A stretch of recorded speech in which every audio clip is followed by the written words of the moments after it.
Welcome to New York City, the year 2009, and we venture into the Museum of Modern Art to view their newest installation. I don't ever slow up, no I don't take shit. I got no love for the fakeness. If you wanna play tough and wanna hate this, I'll always show up. I don't ever slow up, no I don't take shit. I got no love for the fakeness. If you wanna play tough and wanna hate this, I'll always show up and make a statement. I don't ever slow up, no I don't take shit. I got no love for the fakeness. If you wanna play tough and wanna hate this, I'll always show up and make a statement. Everything I do so instinctive and so passionate. Every word I move so descriptive like an adjective. I got a vendetta against people who patented being negative when you should be getting after it.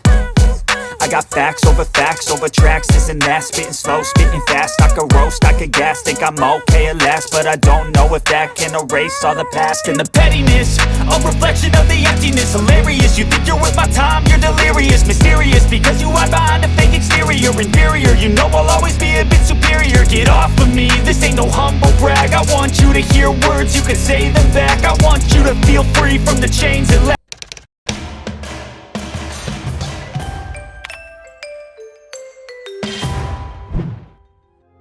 Looking back on Tim Burton's career, it seemed like the animator, artist, writer, and director was destined for Hollywood.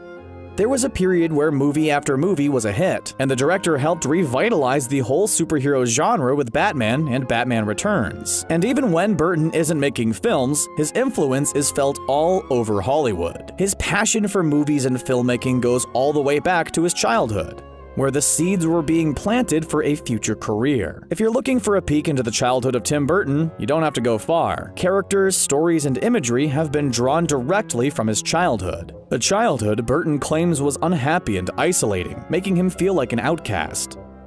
Living in California, Burton was already close to the world of Hollywood, but he grew up living a life far from the picturesque postcards of beaches or the Hollywood sign. Burton already felt isolated. His father was a former baseball player who tried to pass on his passion and skills to his son. Things didn't turn out so well. His mom seemed to pass down some of his quirky traits, as she once opened a gift shop dedicated to all things cats. But even still, Burton was not close to his parents.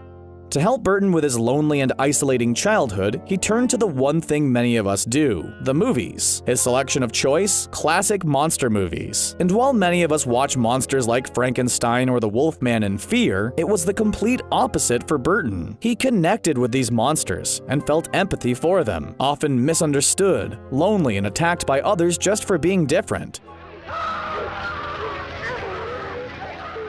He could see things from their perspective.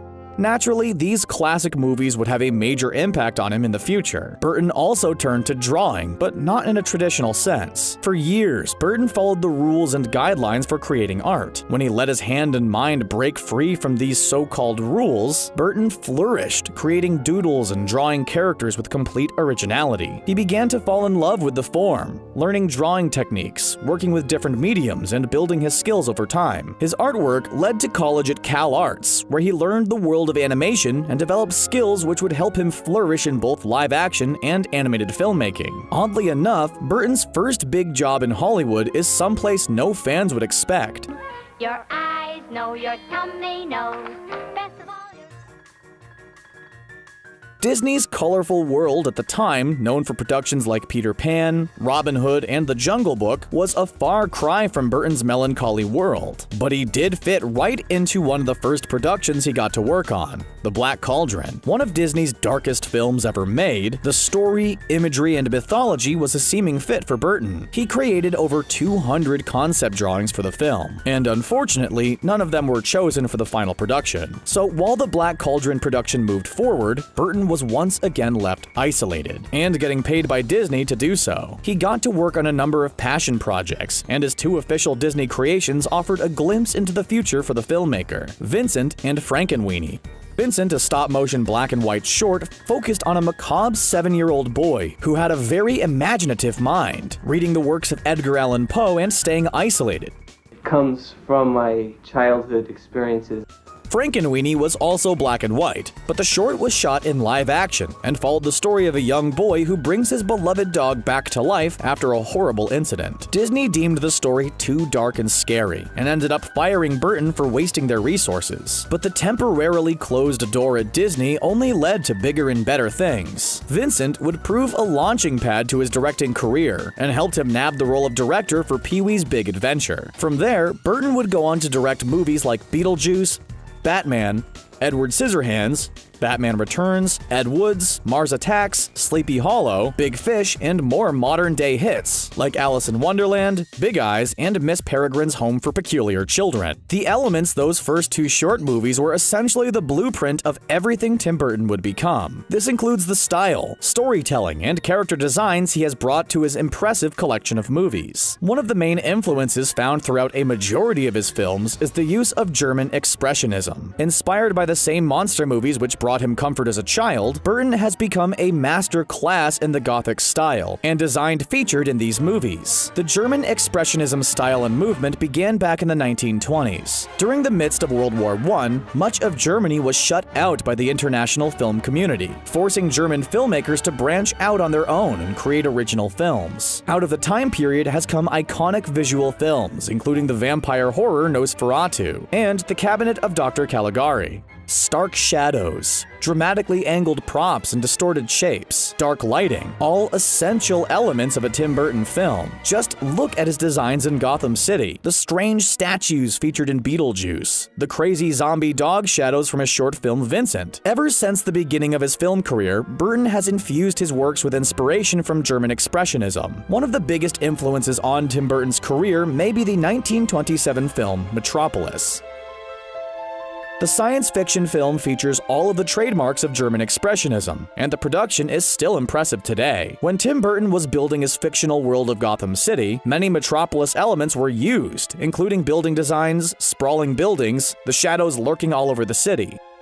Many posters of his movies use these elements as well. Jack Skellington standing atop the infamous curved hill among the shadows of Halloween Town has German expressionism written all over it. Look closely at the poster for Big Fish, and every branch on the tree features dramatic curves and angles similar to those seen in the Cabinet of Dr. Caligari. Even the remake of Planet of the Apes featured curves, shadows, and dark German expressionist features in a design mainly featuring apes. Another aspect of German expressionism, anthropomorphism, better explained as giving objects human-like actions and qualities. The use of anthropomorphism has been seen since the beginning. Vincent featured a creepy Jack-in-the-Box coming to life. The Nightmare Before Christmas is full of characters and moments where creatures and items have human-like qualities. Beetlejuice showcased all types of items coming to life, especially during the wedding scene when the collections of statues come alive thanks to Beetlejuice. Sleepy Hollow brings an engaging mystery along with some anthropomorphism applied to Headless Horseman. The Corpse Bride features singing skeletons and a whole land of the dead which has come to life. And even though Burton relies on the heavy influence of German expressionism, he still makes each movie world stand out from each other. The world of the afterlife in Beetlejuice stands out when compared to Edward Scissorhands' Gothic mansion, which looms over the picture-perfect family-oriented neighborhood. Sleepy Hollow truly feels like a 1799 village, while the Planet of the Apes feels like a true and planet full of apes. Burton's style splashes all over the screen. Building the mood and world is something Tim Burton tries to achieve within the first moments of a film. He finds that the opening sequence and main movie titles are essential for building the themes and feeling of a movie. Looking back, this trend is evident. Burton has consistently woven them into the fabric of the story, creating an atmosphere and world building as soon as possible. Just look at Pee-wee's Big Adventure. The opening credits are in an all-white and basic font. When the title of the movie pops up, each letter is in a different color, and the whimsical font displays on the screen, showing us the wackiness and life Pee-wee brings to the screen before we even see the character. The Batman opening is now iconic, first starting with the Warner Bros. Studio logo. The logo is typically surrounded by a blue sky and white clouds, but Burton fought to have the background transition into the dark and gloomy skies of Gotham City. Today, we see companies like DreamWorks, 20th Century Fox, and Columbia use custom studio logos for their movies all the time, but Batman was one of the earlier ones to do it, along with other classics like Cannonball Run. Burton used the same method for Edward Scissorhands, when the 20th Century Fox logo featured snow piled up on different areas. Following the logo transition in Batman, the opening credits follow a maze through the Batman symbol. Many of his openings feature plot points or symbols tied directly into the movie. This includes the flying spaceships in Mars Attacks, ape art and weapons in Planet of the Apes, a look inside the chocolate production process for Charlie and the Chocolate Factory, and the floating bassinet in Batman Returns. And all of these openings are complemented with one of Tim Burton's longtime collaborators, composer Danny Elfman. Elfman brings life and layers to Burton's movies, with many of the main title themes and soundtracks standing out on their own. Elfman's musical tracks go above and beyond just simple music. Sound effects, quirky noises, and a wide array of music are an essential and unforgettable part of any Tim Burton movie. Elfman has the ability to dig deep into the mind of Tim Burton and turn his thoughts into full-fledged soundtracks. Just look at the opening for Beetlejuice. The title graphic is great, but watch the shots over suburbia with some simple stock music.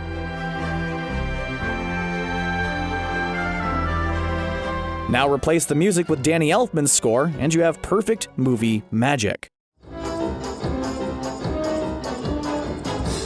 The Batman theme from Danny Elfman has gone above and beyond just background music for the movie. The film was Elfman's first big-budget production, and went above and beyond to ensure perfection. Between the Prince tracks and Elfman's music, the film's score perfectly captures the mood and tone Burton set out to create with his version of Batman. In just the opening of the movie, Burton's goal was to make people forget about the campy style of the 1960s show. Holy stuffy! Exactly, Robin.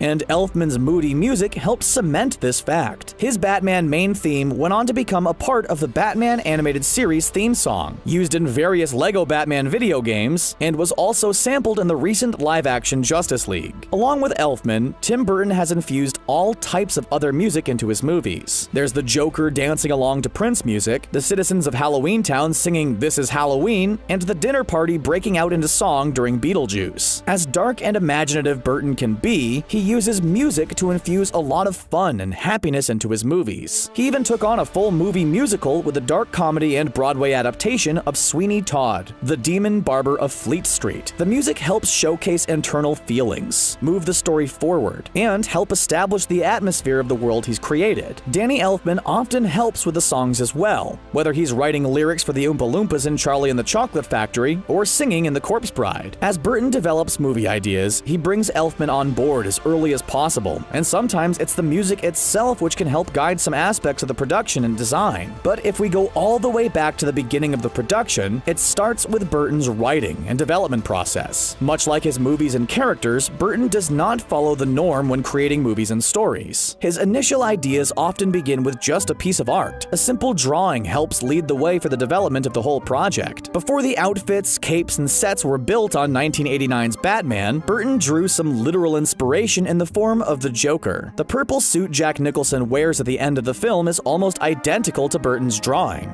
After filming Batman, Burton went on to work on the sequel Batman Returns, and one of the first drawings he came up with was the Penguin. This drawing was completed very early in production, and ended up looking a lot like the final product, as Danny DeVito was transformed into the creepy villain.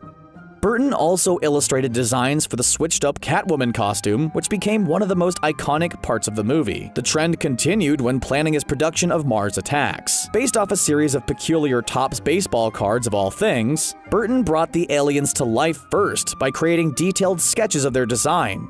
Even with digital designs and 3D storyboard artists, Burton often returns to pen, paper, and paints for inspiration. His concept art is now iconic, and even used for modern-day movies. Just look at some of his art for the 2010 release of Alice in Wonderland. Here's the final version of the Red Queen. Her big head matches her big ego, and the design was definitely a unique take on the royal leader. And now, check out Burton's concept. Months before production even began, everything is there. The Red Queen's giant head, unique clothes, and even the shape of her hair. From concept to final design, we see how visual Burton is before words are even put on a page. When taking on Charlie and the Chocolate Factory, Burton had a much bigger challenge. The 1971 version of Willy Wonka and the Chocolate Factory was already so visually iconic, right down to Wonka's suit, hair, and cane. For his new version, he envisioned a different-looking Wonka, and the end result was a quirky Johnny Depp with very white teeth and some straight hair. This design wasn't Depp's preference or something made up on set. Once again, Burton's concept art was used as a blueprint for the final character design.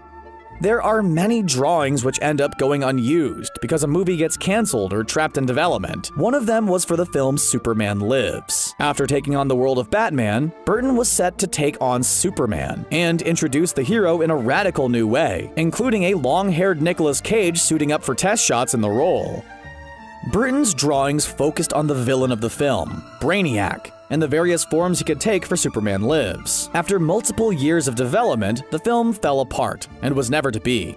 For The Nightmare Before Christmas, Burton had been drawing versions of Jack Skellington for years. He knew the character, had his mannerisms down, and could draw him with ease. But it took years for the story to pop in his head. The inspiration for Sally's design came from a Polaroid photo shoot he did with a friend. Inspiration can seemingly come from anywhere with his designs, as they get translated onto big-budget movies with his own style and story put on them. And the story element is where Burton typically stops with his writing. Out of all his films, he has only been credited for the story and characters, never for a full screenplay. As a visual storyteller, he relies on professional screenwriters to fill in the pieces, add the dialogue, and build the full plot around the world he has created. As a director, he makes everything come to life, and builds a synergy that comes alive when one of his films is completed. And because of his special communication skills and happiness with following similar routines, Burton has often gone back to the same people for multiple movies. There's the aforementioned Danny Elfman as one of his main composers, and on the writing side, Burton has often teamed up with screenwriter John August. Known for films like Go and the upcoming live-action Aladdin, August collaborated with Burton to write Big Fish, The Corpse Bride, Frankenweenie, Charlie and the Chocolate Factory, and the story for Dark Shadows. In front of the camera is where some of his more well-known collaborations have taken place. One of the main actors to work with Tim Burton, Johnny Depp. According to Burton himself,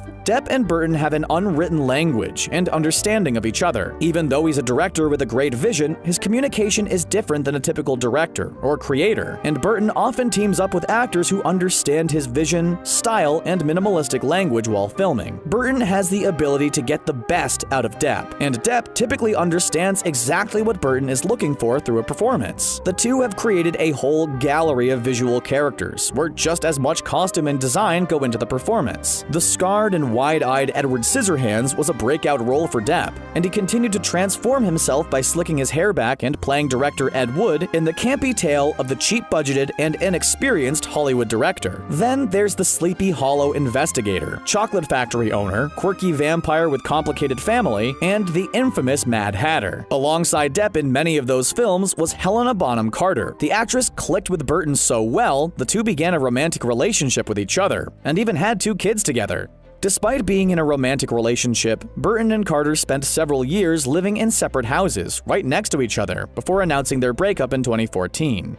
And even before Burton was using Depp and Carter in a lot of his films, he relied on Michael Keaton. Bringing Keaton back for Batman Returns was an obvious choice, considering he was in the original. But Keaton also starred as the heavily makeup-covered Beetlejuice. And now, several years later, the two reunited again for the production of Disney's live-action Dumbo. And even though he definitely loves routine, there's one thing Burton typically avoids: sequels. While he did sign on to do Batman Returns, it was early in his career, and Burton left the franchise as Warner Bros. Headed off in a different direction with both Batman Forever and Batman and Robin. Films like Edward Scissorhands have had a sequel in comic book form, but Burton has been really protective over his original works and allowing them to stand on their own. Of course, the movies continue to live on through countless merchandise sales, the aisles of Hot Topic, even a recent mega hit like Disney's Alice in Wonderland sparked the production of a sequel. But Burton left the director's chair, even though a majority of the cast and production crew stuck around. A lot of Burton's movies are adaptations of comics like Batman, books like Alice in Wonderland, or remakes of other properties like Dark Shadows or Planet of the Apes. When Burton heads into a project, his goal isn't to make it modern or offer a shot-for-shot remake of the original movie. His ultimate goal is to bring his own vision to each world. For years, Batman was viewed as a campy comedy thanks to Adam West's TV show, and Burton wanted to bring it back to its dark roots. Not only did he provide his own style in the movie, but he changed elements, including the costume and the backstory involving the death of his parents. Another thing that helps Batman stand out from other superhero movies is its lack of CG effects. Burton prefers to rely on practical effects, even for fantastical elements. At first, his reliance on practical effects were mainly for the lack of technology, as seen in films like Beetlejuice when the characters transform their face, or we see sandworms jump jumping in and out of the dirt. Edward Scissorhands also featured a great amount of practical effects. The opening credits showcase moving machines and parts which all operate with fluid motion and incredible detail. His reliance on practical effects continued, even with 2001's Planet of the Apes. The same time Planet of the Apes was released, the CG-heavy Jurassic Park 3 was also getting released, showcasing the contrast in styles and CG design. The prosthetic makeup for the apes was incredible, and helps make the apes feel more lifelike, no matter how confusing the plot and ending of the movie was. The film won multiple awards for the makeup design. As modern filmmaking became filled with the use of CG, Burton welcomed the added changes, allowing him to expand his mind and imagination even further than before. Alice in Wonderland is a CG-filled adventure with crazy effects, giant heads, and fire-breathing dragons. The scale of the movie wouldn't have been as effective with practical designs, and the same could be said for his updated adaptation of Charlie and the Chocolate Factory. Even films like Miss Peregrine's Home for Peculiar Children were elevated thanks to the use of CG.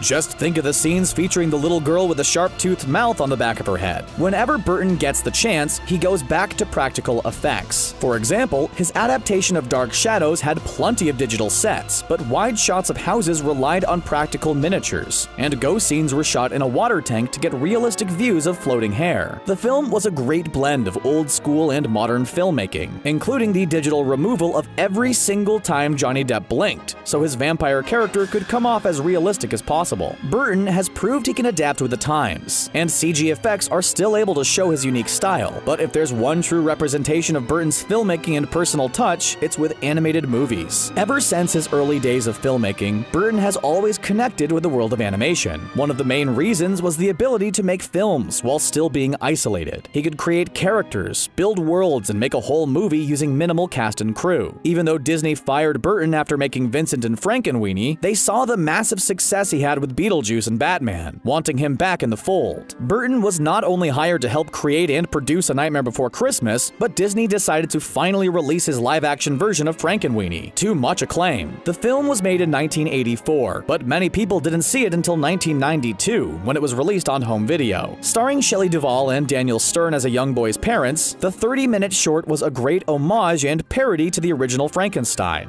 The Nightmare Before Christmas was the first in a series of stop-motion films Burton would either produce or direct. The film helped revitalize the world of stop motion, and proved that no matter how much technology or animation improved, the world of stop motion is a very specific art form, and often beloved by the masses. After The Nightmare Before Christmas, Burton once again teamed with director Selick to produce 1996's James and the Giant Peach. After the 1995 release of Toy Story, CG animation took over Hollywood, and more studios popped up. Burton stuck to his vision and style to create and direct 2005's Corpse Bride. Written by John August, Corpse Bride is an animated visual feast. The stop-motion effects and filmmaking method clearly improved in the years since The Nightmare Before Christmas, and it shows. The movie is trademark Burton, including everything you'd come to expect from one of his movies. Someone looking for the perfect example of Burton's work can look no further than the tale involving an anxious man who's hesitant about marriage and inadvertently gets sent down to the world of the dead. There's German expressionism, Danny Elfman's music and vocals, dark humor, characters feeling isolated, and a celebration of the macabre. Burton also turned to actor staples like Johnny Depp and Helena Bonham Carter for voice roles in the Gothic and dark movie musical. Another theme found in The Corpse Bride, a dead dog sidekick. As morbid as it sounds, a majority of Tim Burton's animated movies have featured dead dogs as characters. The trend began with the zombie dog Abercrombie in Vincent, continued with Zero in The Nightmare Before Christmas, and The Corpse Bride also featured a skeleton dog by the name of Scraps. After producing the animated movie 9 in 2009, Burton decided to make the dead dog theme his lead character for his next animated directing gig. In 2010, Burton went back to his roots for the black and white stop-motion film Frankenweenie. The film is a feature-length adaptation of his original short film. One of young Victor's only friends is his dog Sparky, who dies in an accident. Unable to accept his death and move on, Victor digs Sparky up and reanimates the dog back to life. Messing with science comes with a lot of unintended consequences, especially when his schoolmates begin experimenting with bringing their own pets back to life. The theme with dead dogs is not just Burton's morbid thoughts and ideas. It's based around his own childhood. The loss of Burton's childhood pet and beloved companion has clearly had a large impact on the director. The inability to accept the loss of his dog ran strong through him, and while he couldn't bring his dog back in real life, he did have the ability to do it in a fictional world. As dark as the idea of a zombie dog might seem, there is a layer of hope hidden underneath. Hope can be found with the possibility of meeting your dog again one day.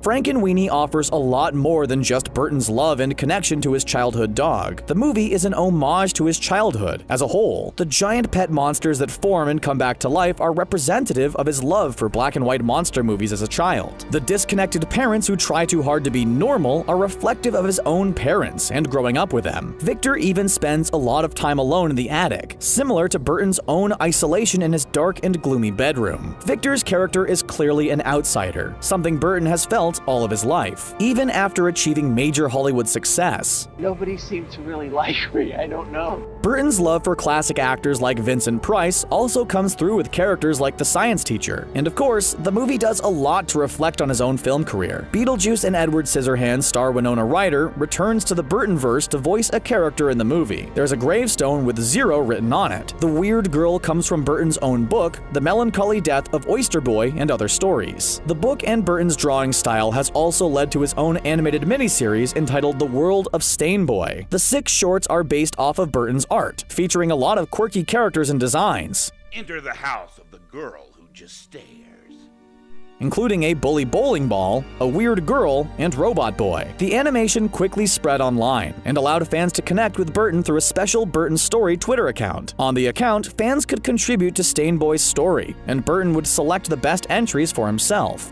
It's through films like Frankenweenie and The Corpse Bride where we can see into the mind of Burton, even more so than his live-action movies. Along with his memorable and marketable characters like Jack Skellington, The Corpse Bride, and Frankenweenie, there was the potential for a lot more in Tim Burton's animated world. The Addams Family and Tim Burton seem like a perfect match, and could have been. A stop-motion Addams Family movie was in development for multiple years, before the project was dropped. A new Addams Family animated film is set for release in the future, but Tim Burton is not attached to the current project. Other animation plans included a PG-13 rated film entitled Deep, but plans fell through before production even began. And then there was Monsterpocalypse, blend of live action and animation based on the cult board game. The epic film was fully written by John August, but ultimately the film was dropped because of the similar robots and alien fighting premise found in the Pacific Rim series. And over the years, Burton's animations stand out on their own, but clearly the self-proclaimed outsider has inspired a lot of others. Burton's style is often imitated in a sincere form of flattery and honor. Animated films like Monster House, Coraline, and Paranorman all stand out on their own, but have a lot of similarities to Burton's style, designs, and use of German expressionism. And then there are legions of fans who create all types of Burton fan art,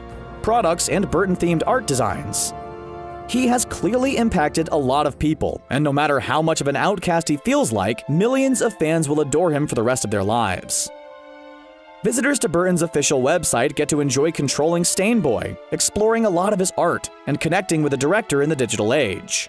But Burton's career has not been all filled with fantastical worlds and big imaginations. Sleepy Hollow may have been about the Headless Horseman, but it was felt like more of a grounded mystery period piece. Big Fish was ultimately about the connection between father and son, even if flashbacks did involve circus sideshow acts, giants, and witches. His most grounded movie may have been Big Eyes, the true story of Margaret Keane, an artist known for painting images with giant eyes on people and animals. Her husband takes credit for her work, and eventually takes him to court over the true ownership of the paintings. Amy Adams ended up winning the Golden Globe for Best Actress in the movie, and received great reviews from critics. And Tim Burton's career shows no sign of stopping yet. Truly coming full circle since his early days in Hollywood, Burton is once again collaborating with Disney for a live-action adaptation of Dumbo. After spending years connecting us to his love for dogs, a new generation will experience a connection when he brings the big-eared elephant to life. The film reunites some of Burton's longtime actors and crew. Danny Elfman returns for the magical score. Danny DeVito, who starred in Bad Batman Returns and Big Fish appears as Max, a circus ringmaster. Michael Keaton also returns as ruthless businessman. Eva Green also has a role and is one of the newest actresses to join the Burton fold after starring in Miss Peregrine's Home for Peculiar Children. The film has a lot of signature Tim Burton elements and has built up a lot of hype before its March 29th release. After the release of Dumbo, Burton can go anywhere. He's at a point in his career where he has the ability to take on all types of projects.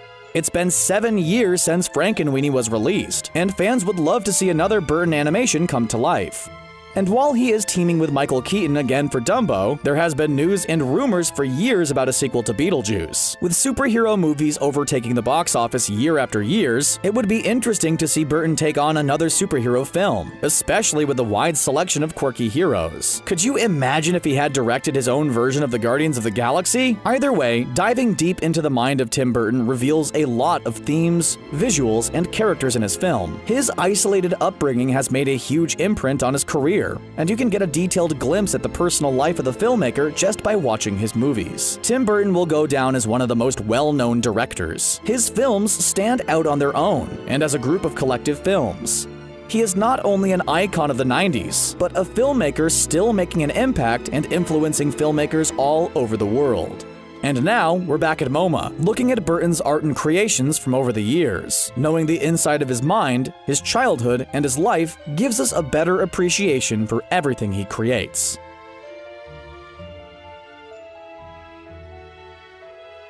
So, what's your favorite Tim Burton movie? What do you want to see next? Let us know in the comments, and don't forget to subscribe to Screen Rant for more great content and documentaries.